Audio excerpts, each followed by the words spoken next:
Aloha and welcome to the Embodied Healing Self podcast with your host, Jen Mons. Each week, join me for soul-inspired, conscious conversations around embodied healing and awakening to your soul's purpose. Thank you for listening in. Hello, friends and family, and welcome back to this week's episode of the Embodied Healing Self. So I just want to start out by sending a shout out to Amanda Riker for leaving me a sweet, heartfelt review on iTunes. And so Amanda and I are actually collaborating in hosting a retreat in Costa Rica August 1st through the 5th.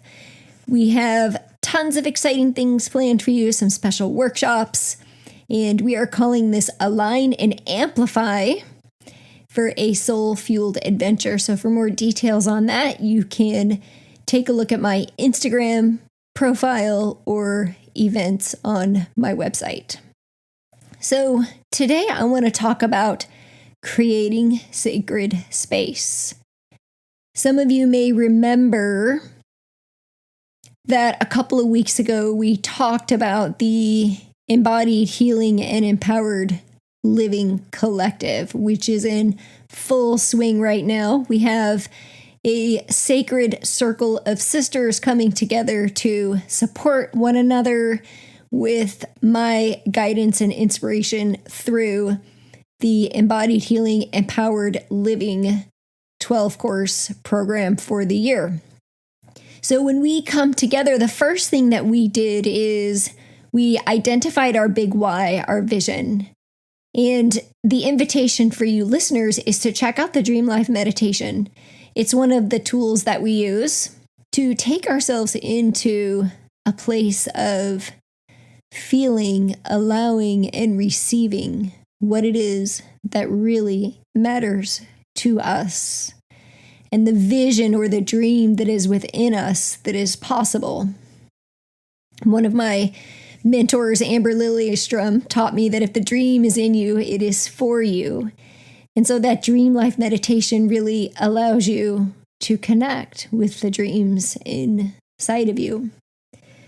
And once we are finished identifying our big dream and our vision and just getting really clear on the different parts of a healthy self that make up the embodied healing self, that include the healthy mindset, the healthy emotional body, the healthy heart space, the healthy physical body through nourishing foods and mindful movement, and also a healthy energy body and relationships.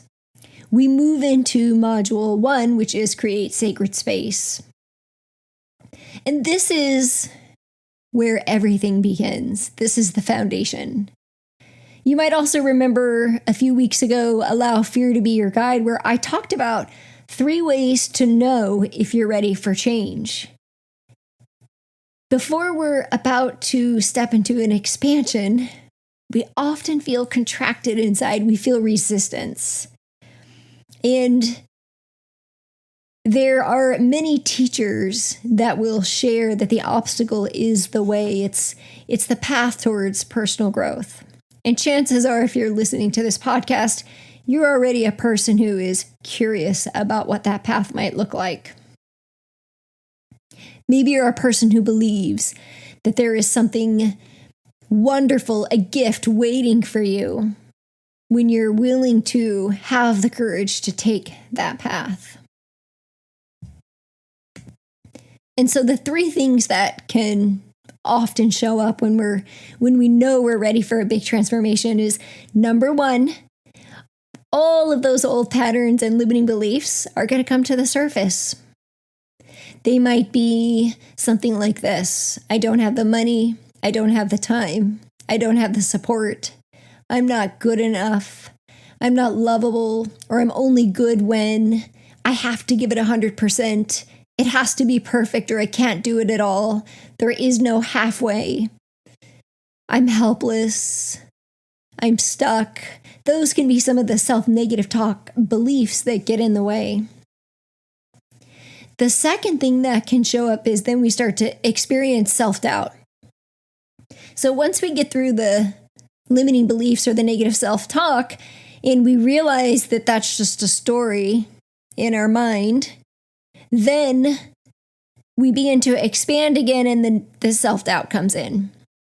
Really wondering if we made the right decision. So have you ever noticed when you buy something, there's that buyer's remorse, like, did I spend my money wisely? Am I really going to have the time to do this? Did I get the right color? Did I get the right one? So that self-doubt starts to sink in. And then once you move through the self-doubt and you say yes to something, an opportunity to grow or expand, the third thing that happens is procrastination. Procrastination, because there's a part of your energy body and your higher self that knows what you're about to step into.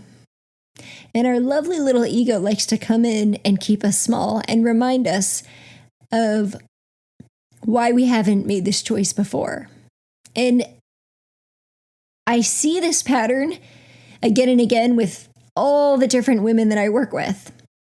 Limiting beliefs, self-doubt, and then procrastination. So once you're able to get through that and you're willing to commit to yourself and you are committed with intention, then you can begin to flow into this new experience. So that's why I'm going to talk about creating sacred space, because what I notice comes up for many of us, once we say yes to something, then another layer of self-talk and beliefs start to settle in. So the two biggest blocks that usually keep us from investing in our self-care, well-being, healthy food, exercise, which is what this podcast is really about, is the embodied healing self, how to live with intentional well-being on a spiritual path. Our time and money. And I always like to say, if you want to know if you're living in alignment with your core values, check your schedule and your credit card, because that will show you. So why do we want to create an intention around creating sacred space in our lives? Well, number one, when we let go of old energy and old patterns and beliefs, it creates space for something new. You can't put water in a cup that's already full. We have to dump it out and start over. Number two, creating sacred space is really about being in the present moment. Being in alignment with our truth, which leads us into clarity on our why we're committed to what we said yes to. And remembering those three questions before we commit to something or say yes to something that you've heard me say on this podcast before. Is this in alignment with my core values? Is it the right time? And number three, does it have to be me? Or can I seek support? So we create sacred space so that we can welcome in new energy as we evolve in our lives. You have to let go of an old relationship before you can welcome in a new partner. We need to let go of old patterns and limiting beliefs before we can create new empowering beliefs. Another reason it's important to create sacred space is that it creates the framework for your intentions. So I'm a really big fan of intentions rather than goal setting, because intentions are kind of like a promise or an intention to be a certain way, rather than the act of doing something to get a result. Now, I know everybody loves results. I love results too. But intention is something like this. We talked about this in last week's episode with healing body shame to body confidence, and that a healthy intention is to have the intention to eat vegetables daily versus a goal of losing 10 pounds in a month. You can see the difference there. if you set the intention to add more vegetables into your diet, you're going to have a healthy body weight. It also allows us to create and redefine healthy boundaries. And so this is a big one, especially for women. We tend to overgive, overdo, and men do too, actually, taking care of the family. But I'm really noticing that this is a pattern for women to break. We hold onto our identities, our roles as mother and business owner and coworker, parent, spouse, friend, and we get pretty caught up energetically in all these identities and roles. And some of us even identify, most of you probably listening to this podcast, whether you know it or not, are probably a healer in some type of way. And so even energetically, we may be wishing or hoping or praying for other people in their healing or over giving to them or trying to fix them. So this is just a place to notice where healthy boundaries can be helpful.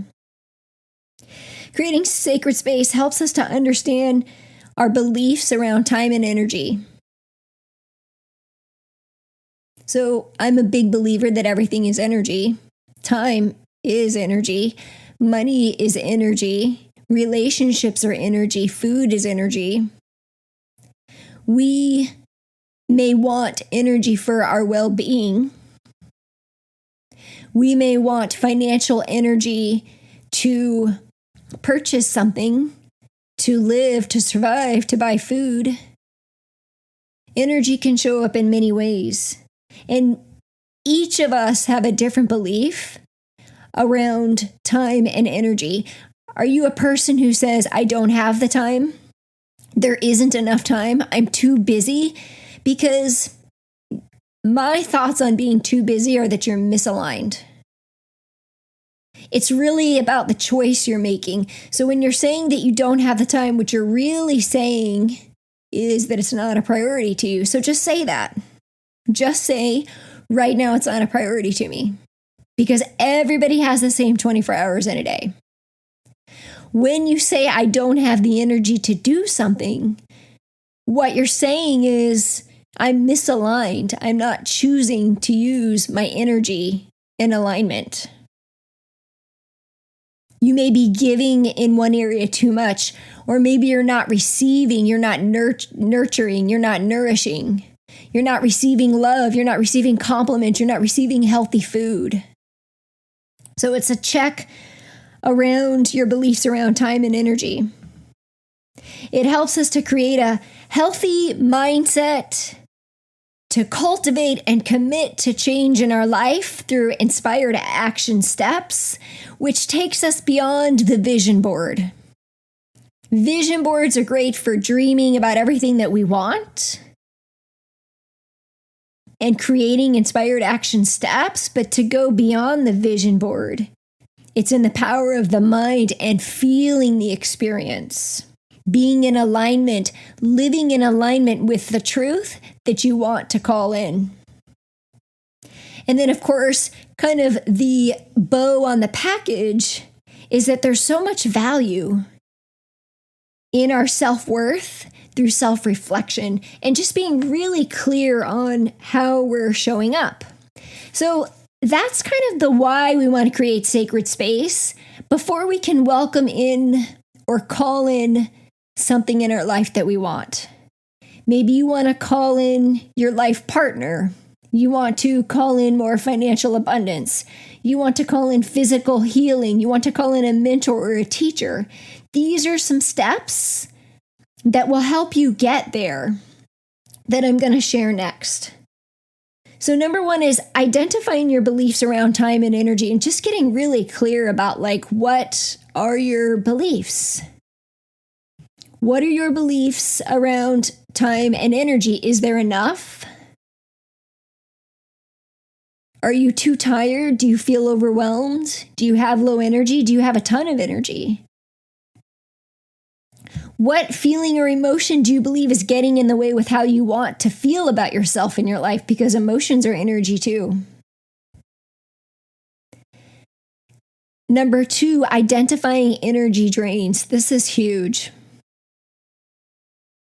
So energy drains are like tasks that we sometimes believe are keeping us from getting in the way of achieving the goals that we want. An energy drain isn't necessarily in a negative context, it's just an awareness of where our energy goes. So in other words, it can be energetically draining to be a parent sometimes, right? That's not necessarily a negative thing, but the awareness is in how we choose to show up in that relationship.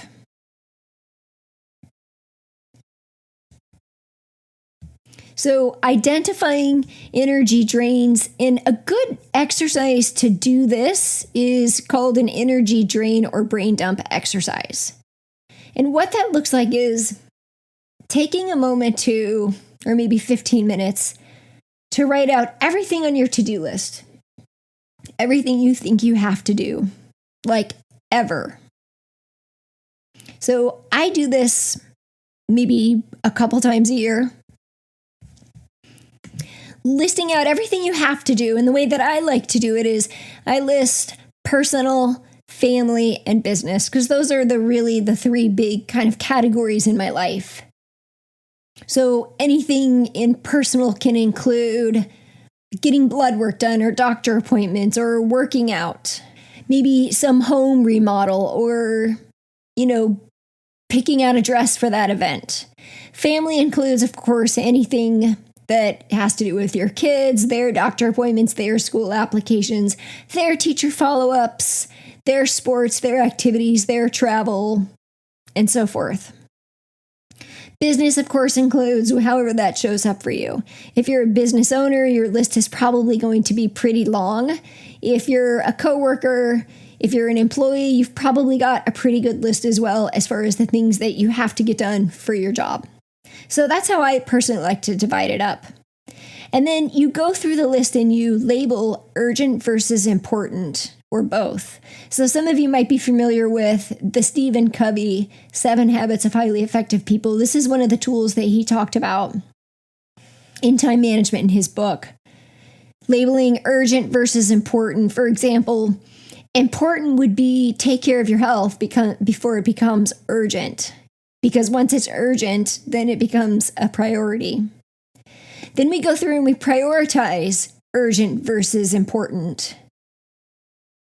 So what has to get done? Sometimes we have deadlines like taxes. So we have to get our taxes done or we have to apply for an extension. And then go through your list and notice what of the items are connected to and aligned with your values or your goals in discovering your why you're deciding to do something. When you go through that list and ask yourself the questions, is this in alignment with me? Is it the right time? Do I have to be the person to do it? This is where you get to delegate.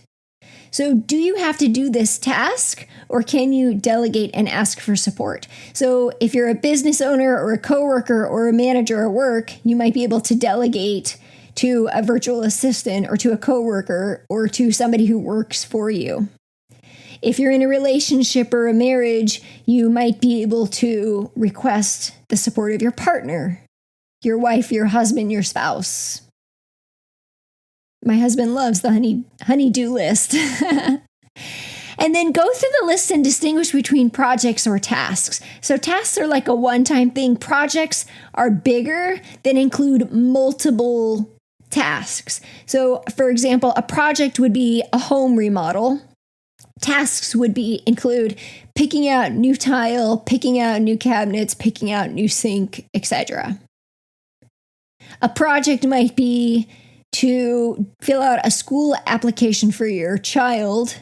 The task would be gathering teacher recommendations, gathering test scores, filling out the application, doing the school tour, doing the interview, things like that. So hopefully that's clear. It's a really wonderful exercise to do.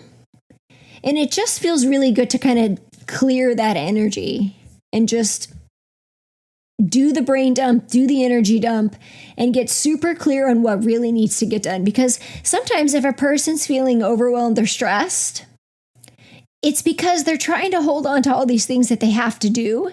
And they might not be really good at asking for help, and they may not even know exactly everything they have to do because maybe they have 10 different Post-it notes, but they don't really have a system or a way of organizing what it is they think they have to get done.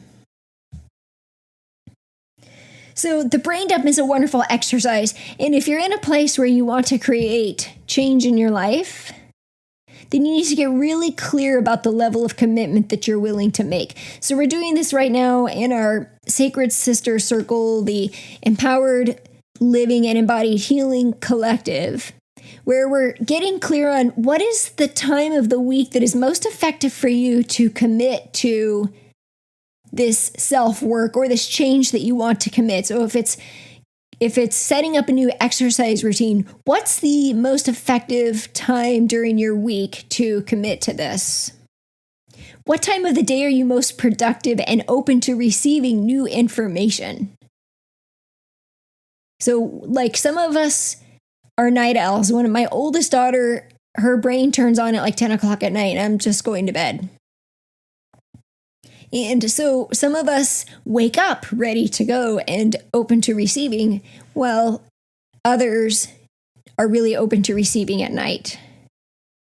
Get super clear on how much time you're willing to commit to yourself every week if you have an intention or a goal in mind that you want to create. And from there, I'm a really big fan of time blocking. So getting super clear on what your identities or roles are in your life. For example, mother, wife, student, business owner, coach, teacher, volunteer. Getting super clear about what your different identities are, and then creating a weekly task for each of those roles.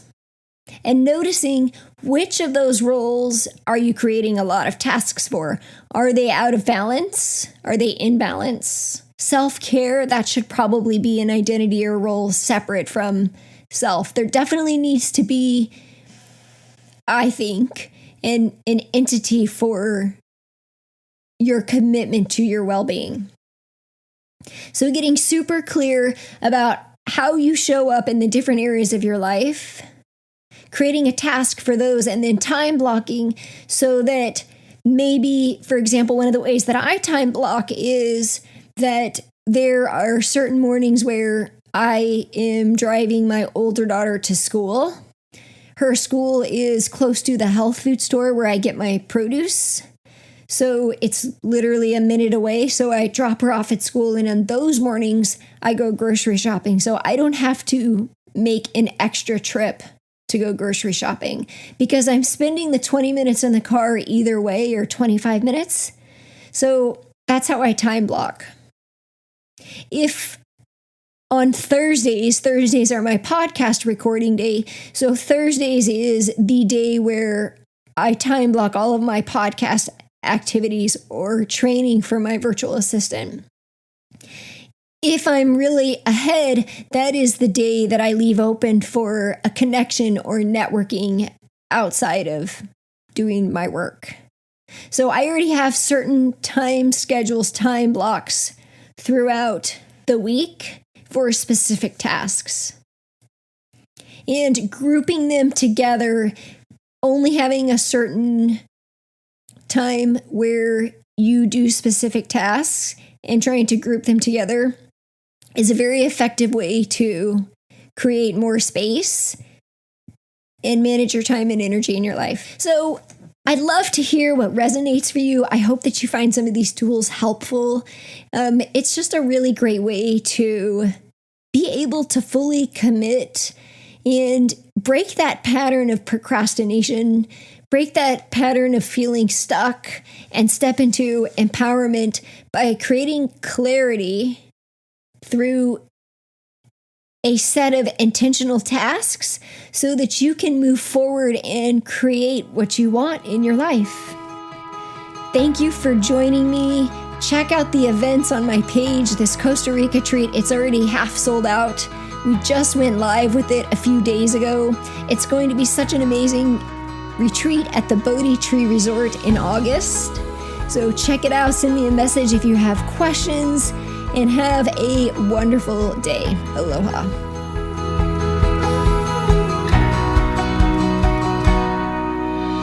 Hello, friends, and thank you so much for joining me today and being a part of this community. I know there are many other podcasts that you could be tuning into, and I am deeply honored that you chose to listen in and be present with me today. I love and cherish and appreciate you, and I want to invite you to join our tribe and Facebook group under jenmons.com/connect. I would also love to gift you your guide to discovering and overcoming the self-limiting beliefs standing in the way of you living in optimal health, more energy, fulfillment, and self-confidence to create an embodied, healthy, whole you.